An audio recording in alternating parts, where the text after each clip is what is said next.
Hey there, podcasters. Thanks for choosing Movie Groove. If you're a regular listener, or even if you're a virgin MacGroover, why not take a moment to like, subscribe, or even leave an encouraging comment? Every week, Movie Groove brings you news, reviews, and cheap shots at Michael Bay, all for the low, low price of nothing per download. So enjoy the show. Like, subscribe, and comment. It's a little shove that shows a lot of love. Movie Groove, 7 to 9 Thursdays on Energy Groove Radio. Hi there.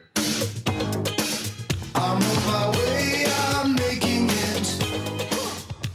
So you're on Movie Groove. It's what's on screen. We're on Energy Groove Radio. We're transmitting live from the beautiful city of Sydney and all around the world. My name is Alister Lockhart, and sitting with me is the beautiful, the delectable, the irresistible Gavalanche. And I'm excited, people. I can tell from all the way over here. That's Okay, right. put it away. No. Put it away. All right, we'll just leave it there. The beast. It's going to take too long. We like to start each and every show with the entertainment and movie news from all around the galaxy. This is the bit that we call Episode 14, A New's Hope. Godzilla. Oh yes, indeed, the king of the monsters is king of the box office, scoring one of the biggest debuts of the year so far. Any surprise from you, Gav? Not really. No. Because it's one of those leave your brains at the door numbers. Yeah. And also Godzilla is almost like a living treasure, Yeah. as it were. Toho are the Japanese company that owned it, and they were very, very specific about what they wanted out of this movie. So I guess that's why it turned out to be quite different from a lot of Hollywood blockbusters. Right. Apparently it's got a long, slow burn. First 2 acts, not a lot really happening. Okay. But, yeah, a lot of people are going to see it. I guess we'll see in its second week whether that long, slow burn paid off. I'd like to see Gamera introduced into it. You know, the flying turtle? And he puts his head in and his legs and arms in, and then flames come around and he flies like a frisbee. They've already greenlit the sequel, so, send in a letter, say, like, can we have Gamera? Oh, that would be awesome. Gamera. Anyway, produced by Legendary Pictures and released by Warner Brothers, the monster movie reboot earned an impressive $93.2 million at the domestic box office this weekend, ranking it second in 2014. It wound up in between Captain America, The Winter Soldier on 95 mil, and The Amazing Spider-Man 2 on 91.6, and more than doubling last year's Monster Mash Pacific Rim on 37.3 million, a movie that featured scenes of unrealistic creatures and lumbering automatons. It also had robots fighting monsters. Thank you. Pacific Rim shot. Very well done. It's also worth noting that Godzilla earned more in its first 3 days than Star Trek Into Darkness earned in its first 4 on the same weekend last year. It was also above 2011's Pirates of the Caribbean on Stranger Tides. Anyway, Godzilla's success this weekend can be attributed to some smart choices made by the Warner Brothers marketing department. Coming off last summer's disappointing Pacific Rim, Warner Brothers opted to pitch Godzilla first and foremost as a disaster movie instead of a monster movie. They hid the title character, avoided mentioning the other monsters, and put an emphasis on the human impact of large-scale destruction. The appeal of this approach is undeniable. Human beings deplore destruction on this scale and like to pretend that it could be caused by something other than themselves. Also, much of the appeal was hung on Bryan Cranston's character, who was positioned as the movie's focal point. That was very misleading, but it was more effective than focusing on the actual main character, played by Aaron Taylor Johnson, whose characterization of the protagonist, Ford Brody, in the film is so nondescript that... He doesn't ever get a... I didn't even see him in any of the previews. sorry, I forgot what I was talking about. There's one shot of him gazing blankly into space, which is what he does for most of the movie. But is he dreamy and hunky? He is somewhat dreamy, yes. I wouldn't switch teams for the boy, but yeah, he's got it going on, I suppose. Right. With a $93 million opening weekend, its certain audiences aren't done with the King of Monsters. The film's staying power has yet to be seen. Next week is Memorial Day, the day seen as the real start of the summer blockbuster season, opening with X-Men, Days of Future Past, and according to Deadline, Legendary Pictures is continuing the saga of our favourite reptilian demolitions expert, whether we like it or not. And in other movie news, Neighbours. Well, it's in second place. Bad Neighbours, for those in the UK and Australia, fell 49% to 25.1 million, I should say. So far, the Seth Rogen-Zac Efron comedy has earned 90.6 million. Fratboy douchebags still pulling them in. And remains on track for a final total north of 150 mil. In other news concerning star Zac Efron, the actor was recently tipped to be Fox's hot choice to play blind lawyer and Hell's Kitchen vigilante Matt Murdock Oh, Daredevil. in their projected Daredevil reboot, something of a step up from Ben Affleck, in the same way that getting blown by a professional 20-year-old Filipino sex therapist is a step up from being castrated by a wounded Rottweiler. Anything's better than the original Daredevil. Oh, that was the thing that really annoyed me was not so much Affleck as Colin Farrell trying, Bullseye as the bad guy. It was beyond abysmal. He was overplaying it, and I don't know. People don't get comics And did you know that Bullseye actually killed Elektra? in the comics. Yeah. Yeah. Oh, yeah. But she went on to make a movie of her own, which wasn't very good either. Amazing Spider-Man 2. Indeed, plummeted 53% to 16.8 million. That's a big drop. It brings its 17-day total to 172.2. Expect another steep drop over Memorial Day weekend. The superhero sequel won't get much past 200 million. The movie was written by inept hacks Harvey Kurtzman and Roberto Orci, the same scribes who gave us Star Trek Into Darkness, a movie that made less sense than the phrase German Comedy Festival, although it was a good deal more funny. But my Wiener Schnitzel. Yeah, so you see what I mean. Playing at 3,019 locations, $1 Million Arm only took fourth place with a disappointing 10.5. Even by baseball movie standards, that's a poor debut. And it is above last month's Draft Day on 9.8 million. That's a minor consolation, considering that Kevin Costner's appeal as a box office draw is now approximately that of an all-day marathon of films by Peter Greenaway. Poor Kevin. I know. Didn't he fall? He went from Dancing with Wolves. Dancing with the Wolves. He did Waterworld, which was just a massively expensive turd because they had to build that entire set right out in the ocean. Weather came and knocked it all over, so it had to be dragged from the bottom of the ocean floor and rebuilt. And they're flying people out there daily, and everybody's getting sick. And I was thinking to myself, you could have done a better job with miniatures, and it would have cost you a quarter of this. Pretty much, just a couple of figurines in a bathtub. Oh Be fine. boy! So yeah, a massive miscalculation there. But I met him in a pub. Really? Yeah. So after you punched him out, I asked him a simple question, and he just kind of looked at me and then wandered away. what did you ask him? Well, I asked him this, because you get starstruck when you're confronted by somebody like that. Yeah. And so when you say the first thing that comes into your head, it's usually going to be something stupid. And so I said to him what every Australian says to every single person who ever gets off a plane in this country. How do you like Australia? Yeah? And he decided, well, I've answered that question before. I met Lawrence Fishburne in a nightclub. And Oh, I went yeah? up to him and he had two big minders next to him. And he's a big unit himself. And I Yeah. walked up and I went, "Merry Christmas, Mr. Lawrence."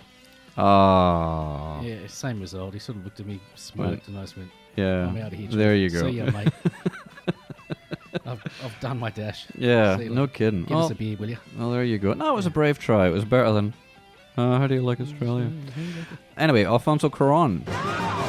There's a good chance that he'll be returning to direct J.K. Rowling's, that's Rowling, not Rowling, Harry Potter universe. A spin-off franchise based on her book Fantastical Beasts and Where to Find Them was announced last year, and they want Cuarón in the director's chair, which makes sense. He made the best of the Harry Potter films. The first two in the series were directed by Chris Columbus. They did okay business. They were safe and bland, but Cuarón directed the third film, which was Harry Potter and the Prisoner of Azkaban, and took the series in a darker, much more mature direction. Did you see any of the Harry Potter films? Oh, yeah. Only on television, mind you. Yeah, no, it was great. I mean, that was one where you were like, oh yeah, this is better. And then, I don't know, a lot of people really liked the next one, the fourth one, Goblet of Fire. Oh, it was pants. Yeah. Yeah, it's rubbish. Anyway, I know a joke, but I don't know if I could say it. go ahead. No. Go on, nobody's listening. Harry Potter, put down that bong. but sir, it's chronic. Yes. Red Eye Go Awayicus. That's Um, right. Munchius. Yeah, Munchius now Aldous. the thing that really irritates me about the story overall is that whenever she writes herself into her corner, she just goes, and then he held aloft his wand and said, "Move plot forwardicus." Yes, pretty much. So, magic did it. And apparently that redhead kid, Ron Weasley, he was smashed the whole time while he was making movies. Yeah, yeah, Apparently bonging he on. was just- well, no, drunk as well. He was. Yeah, well, you He know, said he was loaded. I was a teenager once. Yes, directors David Yates and Mike Newell built off Cuarón's stylistic choices once he'd left his mark on the franchise. And Daniel Radcliffe has spoken volumes about how the director really helped him grow as an actor. Luckily for Cuarón, Hollywood is now the only place in the known universe where grown men can spend time with young boys without attracting suspicion, unless their name is Bryan Singer. Getting Cuarón back into the director's chair would be a real coup for Warner Brothers. He's coming off last year's Academy Award darling Gravity with your friend Sandy Bullseye. Sandy. And took home 7 statues on the big night, despite having as much to do with the realities of working in orbit as bicycle tires do with the surface of the sun. You saw Gravity, of course. Oh, yeah. Saw that on the big screen. Yeah. It's fairly impressive if you try not to think too much of it. It's another leave your brain at the door thing, basically. Pretty much. It was fantastic in that sense, the special effects and all of that. If you have like one of those rotating chairs in front of the screen and you've got a theme park ride. Yes. Anyway, that's it for a News Hope. And remember, when it comes to movie news, this source will be with you, always. So we've got this segment of the show where we have a look around at what's opening in theatres in Australia and all around the world. This is Opening Scene. I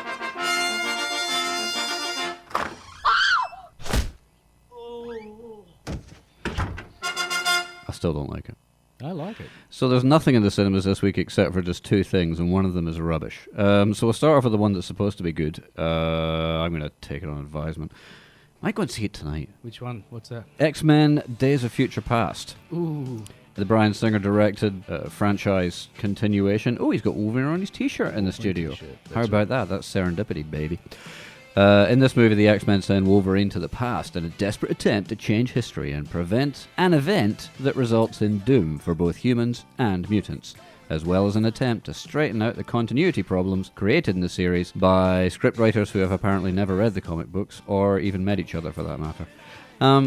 Hugh Jackman returns as Wolverine, a mutant with accelerated healing, enhanced senses, adamantium-laced skeleton, and retractable bone and adamantium claws. I wonder if he's got, like, retractable claws in his... He does. in his todger, like a cat does. Oh, yeah, with spikes on the side. With the spikes, so... ouchie. You can ask Storm about that. So, yeah, look that up. When cats have claws on the ends of their penises. I'm not kidding about that. It is true. Schnickety schnick, baby. Yeah, ow. Anyway, with the mutant race on the verge of extinction, Wolverine's healing factor makes him the only X-Man capable of withstanding the rigors of time travel, or drawing an audience to warrant spending this much money on a movie. He'll have to survive long enough to complete the most important mission of his life, to go back in time and prevent a chain of events that will bring about the end of mutant kind. In an exclusive interview, director Bryan Singer stopped having sex with little boys, allegedly, just long enough to tell Movie Groove that Hugh of the future is sent. His consciousness is sent into his younger self, and Hugh gets to play both parts because Wolverine is ageless. Writer Simon Kinberg explained in an interview why Wolverine is the time traveler. He stated, "We made the decision for lots of reasons. One reason is that he's the protagonist of the franchise, and probably the most beloved character to a mass audience. And another reason is, my mum likes him." Yes. Why didn't they send Sabretooth, though, as well? His brother. Sabretooth. No, well, because... No, they just kind of shoehorned him into the origin story because reasons. You know, they went, what characters have we got? Who could we just jam into this to put together a fan service piece of crap so that we can keep hold of this franchise for as long as it keeps making money? It's really irritating. We were talking about this last week when a lot of these movies are designed strictly to just hold on to the license. And you've got to make one every X couple of years. Yeah. Or X-Men couple of years. Yeah, so that's why we keep getting these movies that are just, I don't know, like the quality is fairly patchy, and this one apparently is supposed to be good. Singer does a good X-Men movie. He always has before, but anyway, we'll wait and see. I'm going to go and see it tonight, and we'll bring you a review next week when you've all probably seen it as well. This is how we work on the show. They won't let me into preview screenings. Well, speaking of previews, there was one last night in town with Marky Mark. Mark Wahlberg. Feel it. And they showed 20 minutes of the movie because they haven't finished it yet. Come on. But he came to Sydney, Australia. Good vibrations. And that's right. But yeah, so he came to town just to show off a bit of the movie and get a bit of hype involved. Oh yeah, and did he say, "I want to see sweat coming out your pores"? I think he said that's Optimus Prime. Yeah. Feel it, Optimus. That's right. Our butts roll out. Anyway, the only other movie really that's opening this week that anybody cares about, unfortunately, is Blended, which is an Adam Sandler movie. Thank you very much, Adam Sandler. The worst thing to happen to filmed comedy since Tony Hancock died. This is the one with Drew Barrymore. Yeah, Drew. They're back together to pay for another of Sandler's expensive extended holidays with his crew of unfunny imbecile mates. This time in Africa, because I don't know if you've noticed this about Adam Sandler movies. What's that? They cost millions of dollars. They're always in a fairly exotic locale. That the money is nowhere on screen. They put it together for a bottle cap and a lead slug. Yep. And people just jam into cinemas to watch this. Oh, they love his humour. Unfunny. What humour? Happy Gilmore was good. That was it. I'm just going to go ahead and agree to disagree with that one. But in this case, yeah, so I don't know if you've ever noticed that. They just go on holiday, they film the footage, and then we pay for it by packing into cinemas like a bunch of idiots. After a bad blind date, a man and woman find themselves stuck together at a resort for families where their attraction grows. I actually have a clip here, so this should give you an idea of the plot, such as it is. Oh, here we are. No more dating for me. It's time I should be spending with my kids. Want to shoot some hope? Lauren! I have to talk to you. What's wrong? It's over between me and Dick. Now nobody gets to go. Where was he gonna take you? Africa. Is his last name Theodopoulos? Yes. That's my boss. My boy would give anything to go on a vacation like this. Mr. Theodopoulos, hi, it's Jim. I wonder. If you'd be willing to sell me the vacation, Wait until I tell the boys. wait till I tell the girls. We're going to Africa! And hilarity ensues, with a cavalcade of fart jokes, getting kicked in the nuts, fart jokes, unironic racism, little kids swearing, and fart jokes. But the best part is they got sent to Somalia. That was good. Like Nigeria. Oh, we accidentally ended up in Burma. Bang. Mogadishu. Yeah. I'm bringing peace. So it sounds good, doesn't it? Will these two empty, vacant, IQ-challenged mannequins find love? Is the Catholic Church a cadre of state-sponsored pedophiles? The answer to these questions will be revealed when Blended opens around the world today. What? What are you looking at me like that for? No. I did not. No. I would like to make this clear. I did not say that the Catholic Church is a cadre of state-sponsored pedophiles. You would have noticed that if you rewind, the podcast when you download it, and of course you will, that it was a question. Is the Catholic Church a cadre of state-sponsored pedophiles? Like, is the sky blue or is water wet? Yes. I'm not suggesting. Did you hear about the Murphy Report? Murphy? The Murphy Report. They did this in Ireland. I believe it was a government commissioned an independent inquiry into the Catholic Church because of the many allegations of sexual impiety towards small children. Right. So they conducted this very wide-ranging and thorough report called the Murphy Report, which found that it's pretty much all of them. Oh, God. That there was a small percentage of the clergy who were not molesting children. Just a small percentage. So when they say we're not all pedophiles, no, there's a tiny minority who are having sex with people above the age of consent. That's right. So that's nice. So on that happy note, that's opening scene for this week. Until next week, know this: it's always darkest before the opening scene. Every week on this show here at Movie Groove, we like to focus on the movie news that makes the geek clique bust its leak.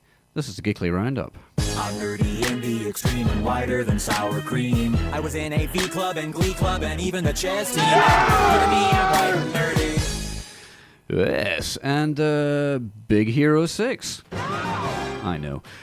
Disney has revealed a teaser poster and a tease to the trailer from their Big Hero 6 movie. It's another Marvel. Every last Marvel property has been plundered by the looks of things.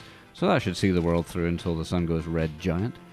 Big Hero 6. It's okay. So it's a heartfelt comedy adventure about a robotics prodigy, Hiro Hamada. Excuse me. He learns to harness his genius thanks to his brilliant brother and their like-minded friends, Gogo Tamago, Wasabi no Ginger, Honey Lemon, and Fanboy Fred. So it's Goonies, basically. I love all those names. And Wasabi Ginger. Wasabi no Ginger. No ginger. So I made a game once called Pony Friends, and in Japanese it was Watashi no Pony. Watashi, I am pony. I think it's Watashi no Pony. So yeah, I think that's basically my pony. Yeah. I am pony or something like that. Watashi no Anyway. Skoshi pony. I love my Watashi no Skoshi pony. Skoshi's little. Anyway, it's Goonies basically, so strap yourselves in. There's going to be awfully chaste romance in this one. Anyway, a devastating turn of events catapults them into the midst of a dangerous plot unfolding in the streets of San Francisco. That's what it says here. Don't look at me like that. Hero turns to his closest companion, a cutting-edge robot named Baymax, and transforms the group into a band of high-tech heroes determined to solve the mystery. I'm guessing it's going to involve an evil, greedy, overreaching corporation of a type that doesn't exist in real life. Da, da, da, da, da, da, da.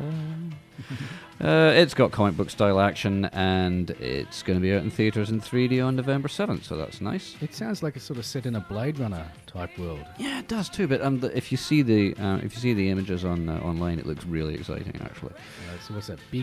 What was it? Big 6? Big Hero 6. Big Hero 6. Big Hero 6. Anyway, this week we've also got news about Batman vs Superman. It's finally got a title. Zack Snyder's Man of Steel 2, that is not a Man of Steel movie at all, but an obvious Justice League prequel, and I'm not complaining, right?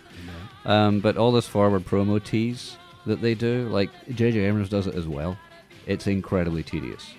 Yes. Especially when the movies end up being like really childish crap. It's like being teased on Facebook by a mystery hottie claiming to be a bisexual model like for a year, and then you finally meet her and she's a 12-year-old with Down syndrome. Oh, God. Don't laugh, it'll happen to you. But anyway, the filming is underway on Batman vs Superman: Dawn of Justice. Not a bad title. Yeah, no? Dawn of Justice. Batman vs Superman: Dawn of Justice. And who's playing who? The highly anticipated action-adventure from director Zack Snyder, starring Henry Cavill in the role of Clark Kent, or Superman, and Ben Affleck as the international symbol for Punch Me. Batman vs Superman: Dawn of Justice also stars Israeli model Gal Gadot as Diana, or Wonder Woman, with Amy Adams and Lawrence Fishburne returning from Man of Steel, Jesse Eisenberg as Lex Luthor. Oh, that guy. Yeah, well, I mean, there wasn't really, like, when they announced he was cast, there was no howls of protest, because I think, the fandom's gone like, you know what, I just don't care anymore. Do whatever you like. Jeremy Irons as Alfred. Oh, interesting. Yeah, and Holly Hunter in a role newly created for the film. I'm guessing Aunt Harriet. We're going on another fishing expedition, Aunt Harriet. If we're getting stupid, why not go all the way stupid and make it funny on purpose? Why not? Anyway, today, Gav, and this is big news for Geeks Worldwide, this is all about Star Wars Episode 7. And Latino Review reports in a special video message from the set of Star Wars Episode 7, and it's got a shot of Abrams there standing next to it. Oh, no. I've seen it, yeah. Yeah. He announced the creation of Star Wars Force for Change, a brand new Star Wars initiative from Disney and Lucasfilm in collaboration with J.J. Abrams' own company, Bad Robot, dedicated to finding creative solutions to some of the world's worst problems. Like, corporate spending of $200 million on a crappy 2-hour movie. We're in a world where half of the population live in poverty. Just as an example. The first Star Wars Force for Change campaign will raise funds and awareness for the United Nations Children's Fund, or UNICEF, innovation labs, and its innovative programs that are benefiting the world's most vulnerable children, namely the ones locked in Bryan Singer's basement. Allegedly. Oh. He loves those rim shots. I really do. They're my favorite thing in the world. The first Star Wars... hang on. Disney has committed $1 million US, isn't that generous, to support the launch of Star Wars Force for Change, and fans can now contribute directly to omaze.com /Star Wars. That link will be up on the Facebook page if you go looking for it. This is it. For a chance to appear in Star Wars Episode 7. Yes, for every $10 contribution made through the Omaze fundraising platform, eligible participants will be automatically entered for a chance to win this once-in-a-lifetime experience. It runs from 12:01 a.m. What does PST stand for? Something Standard Time. Pacific Standard Time, there you go. On May the 21st until 11:59 p.m. on July the 18th. The announcement has nearly melted the internet, as geeks everywhere sell every possession they own, as well as anything else in reach that's not nailed down, to donate to a charity that for once isn't a Kickstarter to turn some obscure game franchise into an even more obscure game franchise. The Star Wars Force for Change grand prize includes airfare and accommodation to London for one winner and a guest, so that'll be me. That's and us, buddy. Forget the wife, mate. You're taking me, pal. Okay. I'll be your wife. We'll talk about this later. All right. Behind-the-scenes access on the closed set of Star Wars Episode 7 as VIP guests of J.J. Abrams. Yeah, I'm guessing that he's going to be heaps attentive to the competition winners. They'll have the opportunity to meet members of the cast. Yeah, I know you, man. Other geeks, no, I let you meet Harrison Ford. This is Harrison Ford. The winner and their guest will then be transformed by makeup and costume teams into a Star Wars character and filmed for a scene in Star Wars Episode 7. Is it a speaking part or I don't know. grunting maybe? He did say something about the Star Wars fans are some of the most passionate and committed folks around the globe. We're thrilled to offer a chance to, and he got cut off there by the cacophony of people yelling, "Shut up and take my money." The fans of the franchise have already flooded the internet with suggestions as to who the guest character should be and what part they will take in the story, the overwhelmingly popular choice being Boba Fett escaping the Sarlacc and travelling back in time to strangle Jar Jar Binks at birth. Yes. That one I would get behind. So visit starwars.com/force for change to learn more about this new charitable initiative. It does sound like they're doing good work, all cynicism aside. It doesn't sound like a bad idea. There's going to be lots of people donating $10 to get, just for the chance to get in that film. And be sure to enter through contribution or free entry for your chance to win at omaze.com/Star Wars. There's going to be links on the Facebook page, and may the Force be with you. That's all for the Geekly Roundup this week. And remember, if it ain't obsession, it ain't geek. Every now and again, we like to take you, the listener, down the road to a new world. A world where there are no rules. This is Trailer Trash. Sakes alive, looks like we got us a convoy.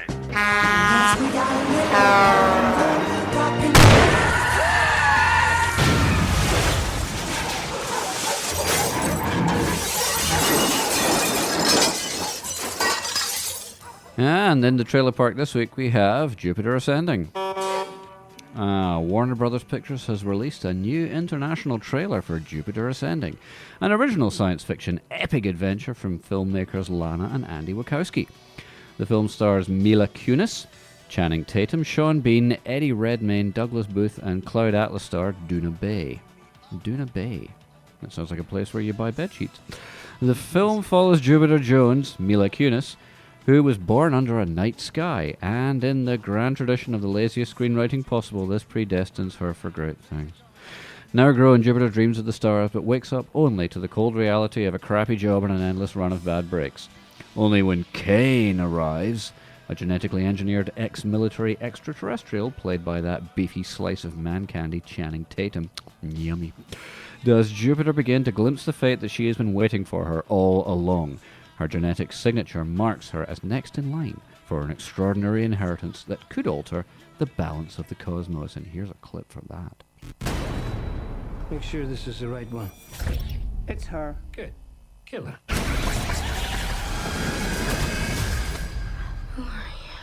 Game was. I'm here to help you. I think we might have stumbled into a war with one of the most powerful dynasties in the universe. Why is this happening to me? You are royalty. That's what you are. I want her found, and I want her dead.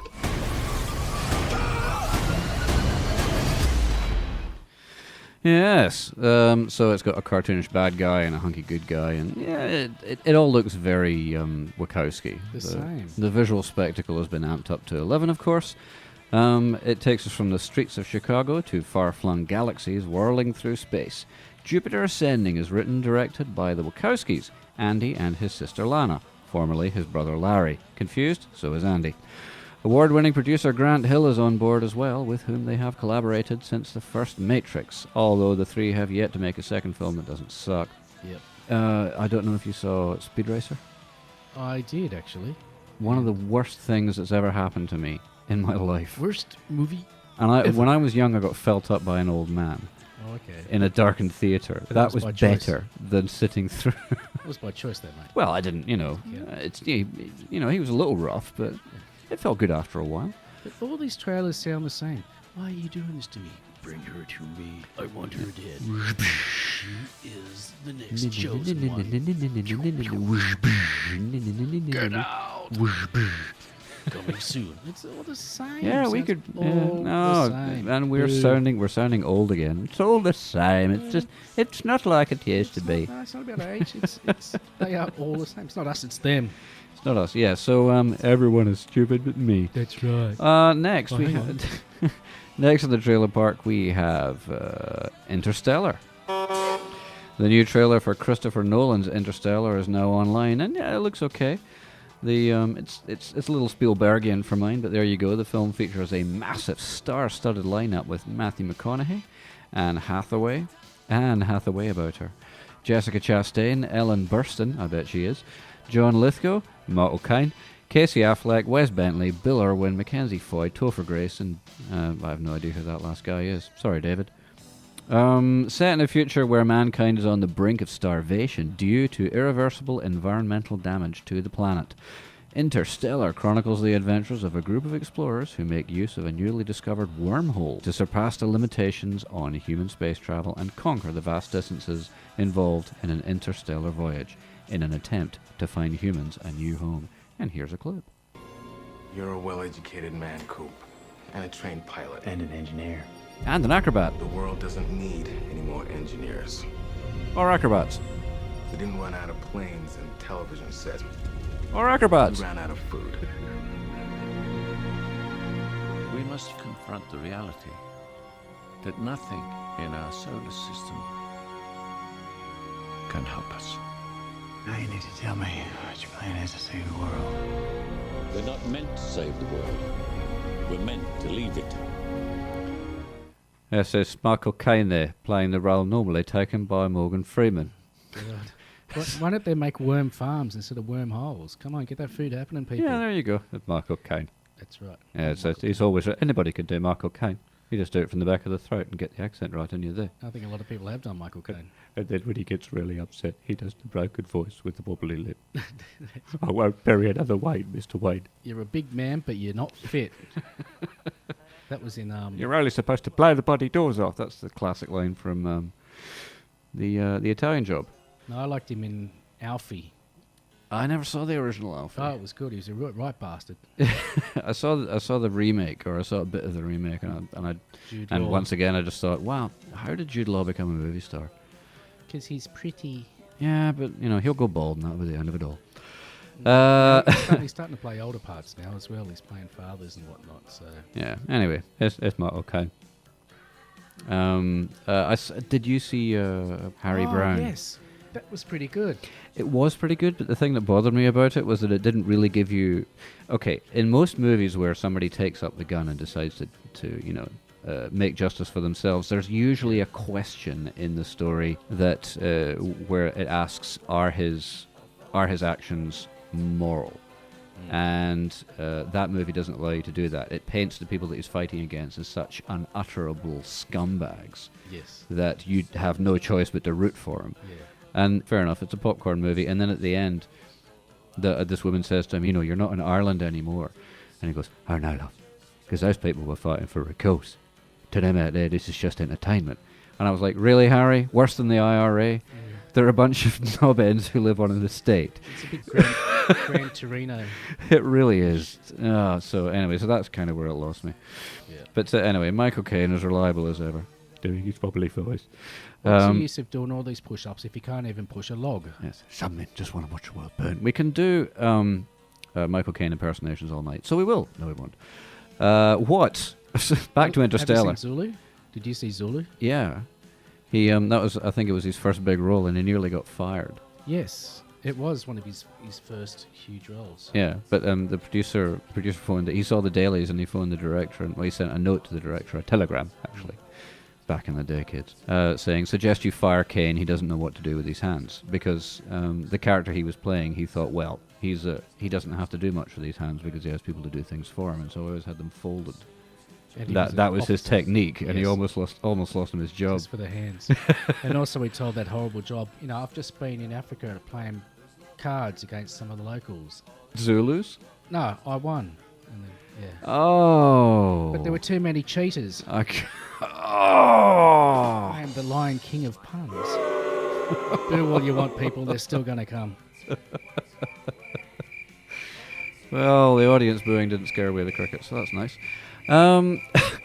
So back to Interstellar once again, what will they find on the other side? If movies such as Stargate and Contact are any indication, it'll be so underwhelming and disappointing that after a record opening it'll get beaten in its second week by a documentary about cutlery manufacture. What do you reckon it will be? We should have a guess right now. I'm going to go with... They'll find a... ancient kind of like Egyptian Mesopotamia society? Nah, they'll just find a blue planet that looks like ours and go like, we're, they'll just be looking out the window of it and he'll go, we're home, and then that'll be the end of it. Anyway, news just to hand. There it is. A sequel to the film has already been greenlit and scripted, in which humankind discovers a new home on another world. On landing, they find that the planet is already populated by native beings, similar to humans, albeit much less advanced. They settle on the planet and live in complete peace and harmony with the natives forever. The film will be called Interstellar 2. I believe that pigs will fly. I can always eat the pigs. Also in the trailer trash, Sony Pictures Classics has released the teaser trailer and film clip for the upcoming drama Foxcatcher. Alright. Starring Steve Carell, Channing Tatum, Mark Ruffalo, Vanessa Redgrave, Sienna Miller, and Anthony Michael Hall. Nice Channing again. Channing Tatum. He's getting, like the guy obviously likes to work. Yeah. Steve Carell in this takes a dark and serious turn and has many wondering if the funny man can pull off a heavy dramatic role, because it's not like any comedian has ever managed to do drama and be brilliant at it before, except for Tom Hanks, Jim Carrey, Adam Sandler, Eddie Izzard, Stephen Fry, Hugh Laurie, Jamie Foxx, Billy Crystal, Jack Lemmon, Emma Thompson, Whoopi Goldberg, Billy Connolly, Steve Martin, Dan Aykroyd, Steve Coogan, Rowan Atkinson, Jerry Lewis, Will Smith, Albert Brooks, Will Ferrell, Eddie Murphy, Robin Williams, and Bill Murray. Except for those people, it's never ever worked before, so they're taking a real leap of faith with Carell here. But you said Adam Sandler. Yeah, he was in a great movie called Punch Drunk Love. It was a Paul Thomas Anderson film. Right. All right, I'll give you that one. Yeah, that was a great film. So the only thing that he's ever been good at, probably because he wasn't trying to be funny.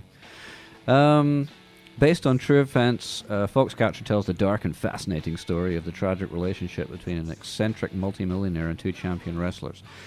Olympic gold medal winning wrestler Mark Schultz, played by Channing Tatum, is invited by the wealthy heir John DuPont, played by Steve Carell, to move onto his estate and help form a team for the 1988 Seoul Olympics at his new training facility. Schultz jumps at the opportunity, hoping to finally step out of the shadow of his revered brother Dave, but driven by hidden needs, DuPont sees a chance to coach a world-class wrestling team as an opportunity to gain the elusive respect of his peers and, more importantly, his disapproving mother, played by Vanessa Redgrave. She plays a good disapproving mother nowadays. She's very disapproving. Yes. So he's flattered by the attention and entranced by the millionaire's world. Mark comes to see him as a father figure, grows dependent on him. Unfortunately, initially supportive, DuPont's mercurial personality turns and he begins to lure Mark into an unhealthy lifestyle that threatens to undermine his training. Not the one you're thinking. Soon, DuPont's erratic behavior and cruel psychological gameplay begin to erode the athlete's already shaky self-esteem. And then he becomes fixated on his brother Dave, who exudes the confidence both he and Mark lack, knowing that these are things even his money cannot buy. And it all goes bad from there. And it is based on a true story. DuPont was suffering from schizophrenia. All right. And for the listener, schizophrenia is a tragic and badly mythologized condition, especially by Hollywood. It's got nothing to do with split personalities. I believe that's dissociative disorder. Have I got it right? I think it's multiple personalities. Well, I think they now call it dissociative disorder because you hide in another personality in order to dissociate yourself with. I see. Yeah. Okay. So, but no, schizophrenia is characterized by paranoia and the feeling that hallucinations, the feeling that you're the most important person in the world and that they're out to get you because of that. And of course, voices in your head that never have anything nice to say. It's a debilitating illness and not really something that should be taken lightly. So I've got no jokes for this bit. It's a very serious thing. But Carell's, from the clip that they've released, Carell looks great. He's buffed up, has he? No, he's entirely different. He's changed his look and he's dialed his personality way back. And all right. yeah, it's a really interesting take on the character. So I'm looking forward to seeing that one. So he's nothing like Brick from Anchorman. No. Loud noises. He says, "I don't know what we're yelling about." I killed a guy with a trident. I saw that. You might have to lay low there, Brick. So Brick Tamlin, a very quotable character there. No, he's a world away from that, and I think it's going to be awesome. It's he's angling for an Oscar by the looks of things. Just from the little clip alone, you can see like, oh baby, it's Oscar time. Ooh, I like Steve. And he's got heavy makeup as well. That sort of changes his face, but it looks good. Like I don't know if you saw Charlize Theron in Monster. Yes. Yeah. Wow. But she actually put on weight for that as well, though. Yeah. But she's just as beautiful as she always was. Charlize, you still have my number. I've given it to your agent many times. Just call me. There's a million ways to kill you in the West. So don't egg her on too much, mate. Anyway, that's all from the Trailer Park for this week. Join us again next time, because this time it's personal again. So we crashed the gate doing 98. I says, let them truckers roll 10-4. Charlize is one of your favorites? Oh, she's very nice. She was on Ellen today, actually. So hang on, so you were watching Ellen today? Maybe. Oh. Maybe someone told me about it. Okay, Yes, I'll buy that. That's it. Sure. I saw it on a TV commercial. But they're doing a new film, A Million Ways to Die in the West, also with Liam Neeson in it. Ah, that's right. Yeah, well, It's basically a Western meets frat boy comedy. yeah, we had a look at that. Because we were talking about the conversation segued into superpowers, and we were asking the question: if you could have any superpower you wanted, what would that superpower be? Go. Oh, mine was I've got it all, baby. You know, I'd like to reduce my charisma if I could possibly do that. Impossible, Gav. It can't happen. Well, that's it. Look at all the women out there think I'd like- licking the window of this soundproof booth. Would you want like a superhero, like to be a superhero, or just one aspect of that, like to fly or to be invisible, or can you be Superman and Well, no. Spider-Man or something? I thought that my second choice would be Cypher. I don't know if you remember him from the New Mutants. He could speak any language. Oh. He had this ability to read your brainwave patterns of your language centers, and so he could Okay. speak back to you in your language fluently in your dialect, anywhere he went, even to aliens. And I thought that would be handy. Yeah, But- I'd still rather fly. But my first choice would be Mystique. Mystique, why is that? Well, because look and sound like anybody you want. So I turn myself into Charlize course. Theron, stay in the house for the rest of my life. Hey, party. one woman party. Hell yeah. No, I think I'd... Charlize, you're looking awfully hot. I think you should take all that off. Now have a shower. Now jump up and down. Actually, you could turn yourself into a certain prime minister and run around butt naked. And That would be good. that'd be good. Going, and winking. I did say winking, people. Winking. How would they notice the difference? Well, that's it. Yeah. Speaking of aging, Yes. if Wolverine can't age, why Yeah. isn't he still a kid? Why doesn't he stay a baby if he, or does he hit like 20-something and then stops from there? Yeah, I always ask the same question about Connor MacLeod in Highlander. Yeah. He was an immortal after he hit his mid-20s, whereas your man Ramirez, he got to about his 50s before he started to be an immortal. Yes. Or something. But just doesn't So make sense. it doesn't man. make any sense, but yeah, it's a movie. Just go with it.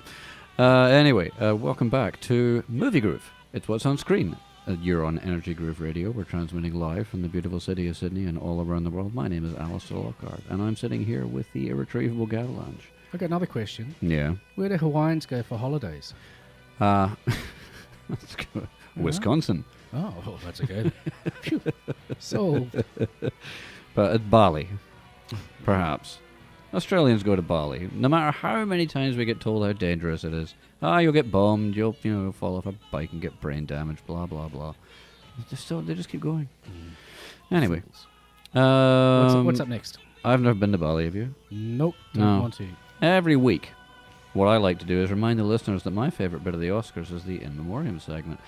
But, We dedicate this to Bali. yeah, but why wait until March when we can enjoy death every week in a bit that we call Dead for Reals? Behind the clouds, the sun is shining. There's a big blue sky waiting right behind the clouds. Well, you're dead now, so shut up! And this week on Dead for Reals, Gordon Willis. Know this guy?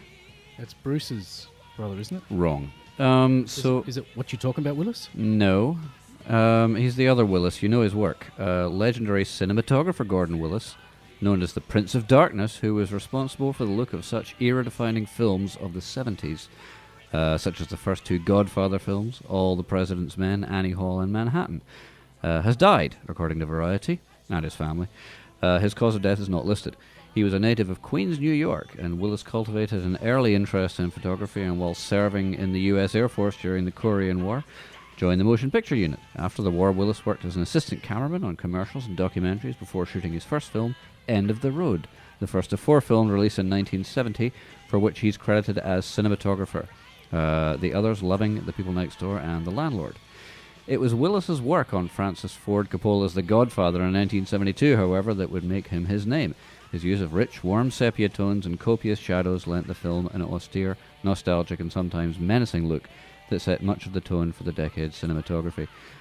Yeah, because you know how all those movies in the 60s were like all singing, all dancing, all costumes, and Yep. because they came out with Technicolor, and the Yes. screen was suddenly wider and a hell of a lot more colourful, and so they went, well, you know, we just keep packing the screen with people in colourful costumes, moving as much as we can get them to move, Mary Poppins. and we'll pack them in.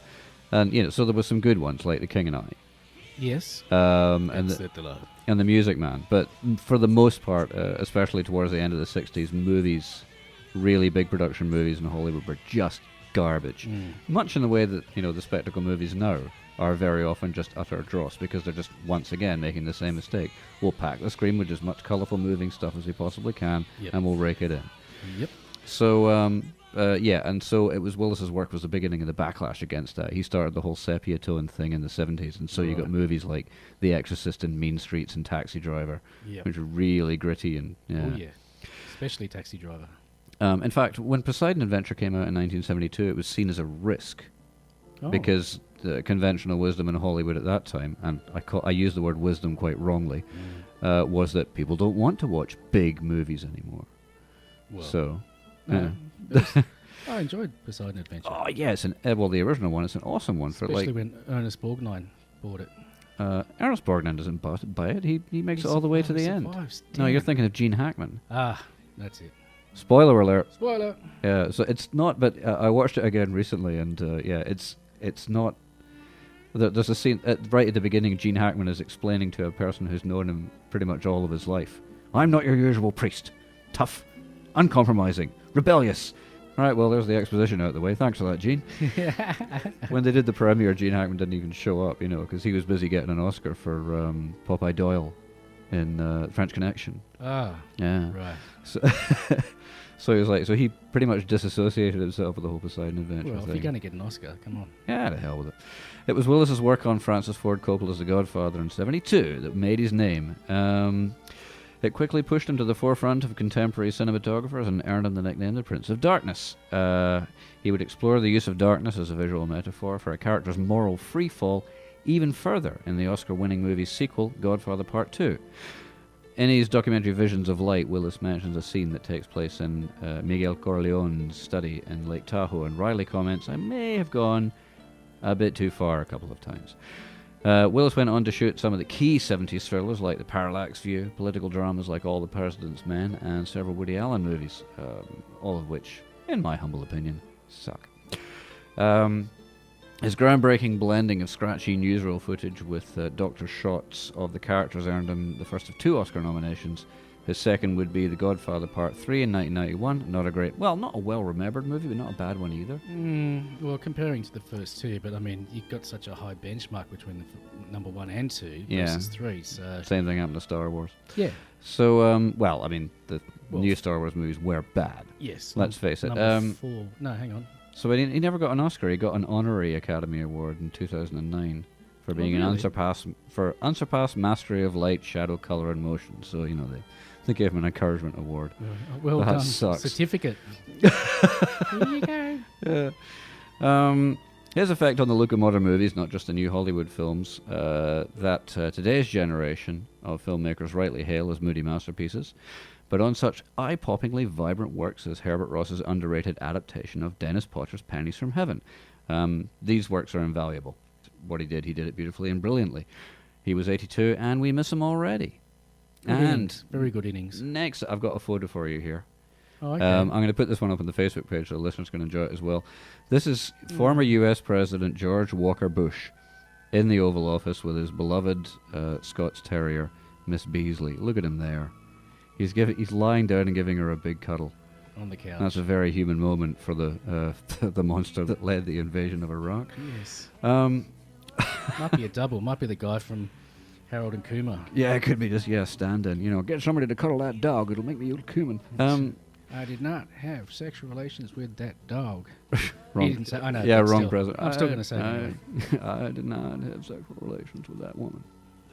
She did, however, do something highly inappropriate to my schlonger. Miss Beasley, and the news that has nothing whatsoever to do with movies.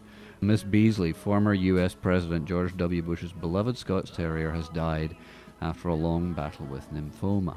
Lymphoma, not nymphoma, that's a different thing altogether. Yes. Witnesses report... That's when you go out smiling. Yeah. Witnesses report that at the death of Miss Beasley, the poor dumb creature who had gazed at the world with such bewildered innocence became visibly upset at the death of his dog.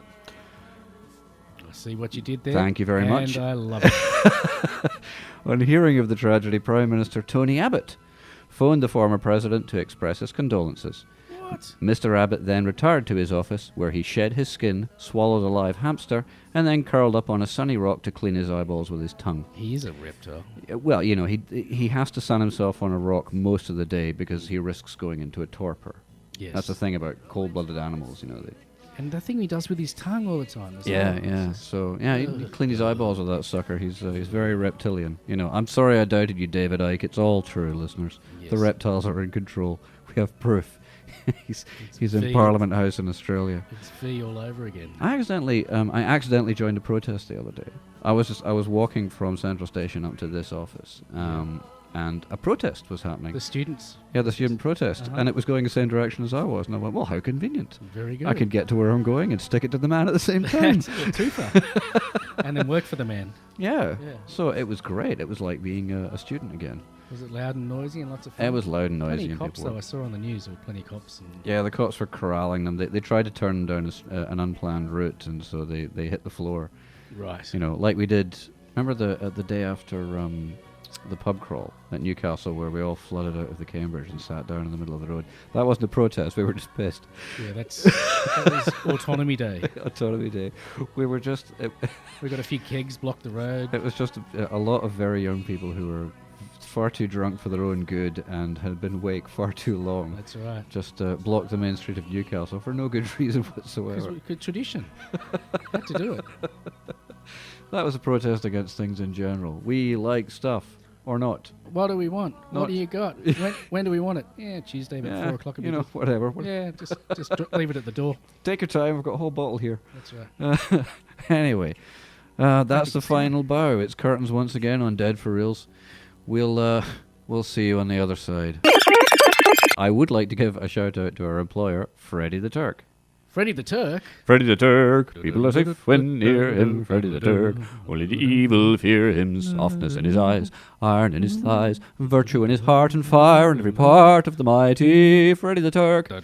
Now, we here at Movie Groove tend to lionize our boss Freddie the Turk every now and again. He's a mighty man, and if you want proof, there is actually a documentary that's coming out soon about the life and the legend that is Freddie the Turk. In fact, the movie is called The Legend of Freddie the Turk.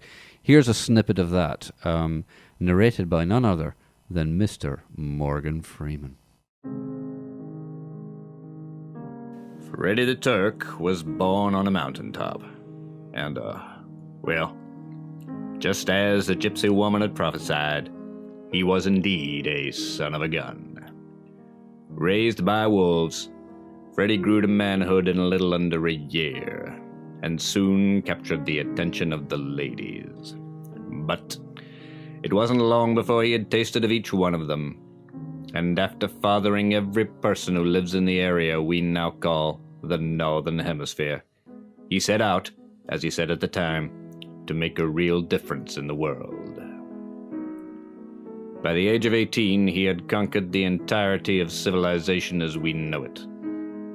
Almost the first human being to walk on the moon, Freddie graciously stepped aside to hand the honor to some guy called Neil Armstrong, who screwed up the line that Freddie had made up for him. Unperturbed, Freddie flew back to Earth all by himself, stopping only briefly along the way to rescue some Russian cosmonauts and hand rear an orphaned tiger cub to adulthood.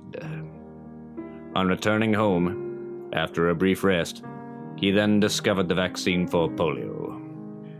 Now 23, while idly breaking the sound barrier at the summit of Mount Everest, Freddie looked down upon the world as God watched him in awe, wondering at what he might not do next.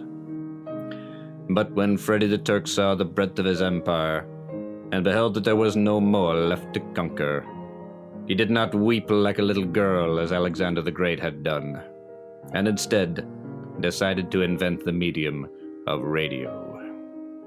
He didn't know it at the time, but, well, Freddy's invention would go on to kill Hitler and help the United Nations to bring democracy to every corner of the world, except Scotland.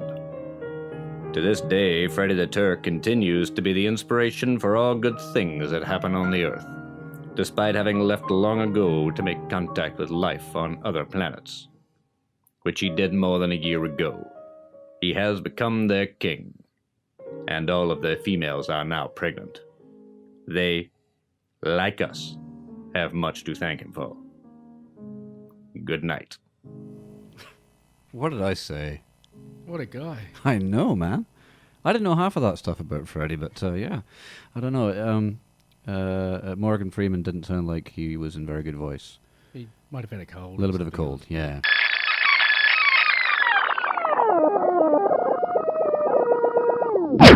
Movie Groove, 7 to 9 Thursdays on Energy Groove Radio.